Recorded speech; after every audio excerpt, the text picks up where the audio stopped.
end is almost coming into sight, and you're running out of time. Your decision on a dime has you gliding through the sky, and you're praying that you fly on. Didn't go as planned, but you knowing where to land, so you sticking out your hand while you hit it, cheering. Fans, commentators in the stands going in a freaking trance when you're Braves to the pylon. What's up, you guys? Currently sitting in a radio station right now, just working on stuff. I have a bit of time on my hands, so figured I'd bother you. I guess we'll start out with some Dallas Cowboys stuff, since they're the hottest team in football right now. Okay. Between Ezekiel Elliott and Dak Prescott, who's more vital to the team's success? I'm going to start out by saying this. Outside of the offensive line, between the two rookies, Ezekiel Elliott is the team's most valuable player. Reason being, he allows Dak Prescott to play his game. The threat of a talented back like Ezekiel Elliott that defenses are stressing about allows Dak Prescott to just sit back there comfortably and distribute the ball all over the field. Dak has been Dak-tacular in his own sense, while Ezekiel Elliott has been straight-up spectacular.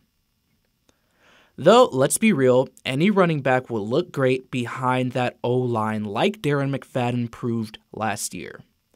Last year, they had the 9th best rushing attack in the league with some broom pushers and grocery baggers and cologne stealers toting the rock. But that brings me to my answer to the original question. Dak Prescott is more vital to the team's success because look at where the Cowboys were last year without a quarterback.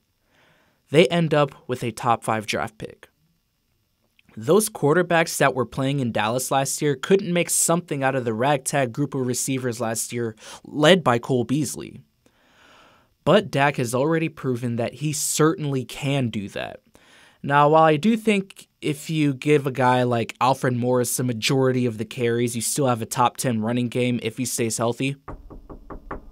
Which is why I have to say that Dak is more vital, despite Elliott honestly appearing to be the better player at this point. And I'm not going to go back on my original statement that the quarterback position is overrated, because it still is. Some teams are good enough to win without having a quarterback worth mentioning. Dallas just isn't one of those teams, and as you can see, it's fine. It's working. And it's because Dak Prescott is proving that he can play. Ezekiel Elliott is of greater worth. He's more valuable. He's a great luxury piece. But Dak is more vital, more necessary in this instance. The Minnesota Vikings have come back down to earth. They're on a 4-game losing streak, and they have a date with Arizona coming this Sunday at home. One of the subscribers to the show asked if I think they can rebound, and to that I say that if there is any week for the Minnesota Vikings to get back on track, then it has to be this week, honestly. Reason why is when I look at the rest of the Vikings schedule, I only see about maybe 2, maybe 3 gimmies left on the schedule.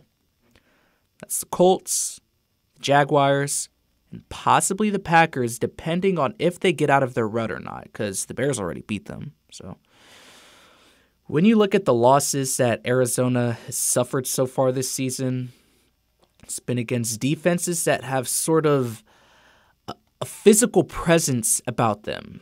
They look to get after you, outside of New England anyway. You got the Bills. They lead the NFL in sacks right now. Alexander has been absolutely sensational. The Los Angeles Rams, the number 7 ranked defensive unit in the league. Then Carolina, top 5 in sacks right now.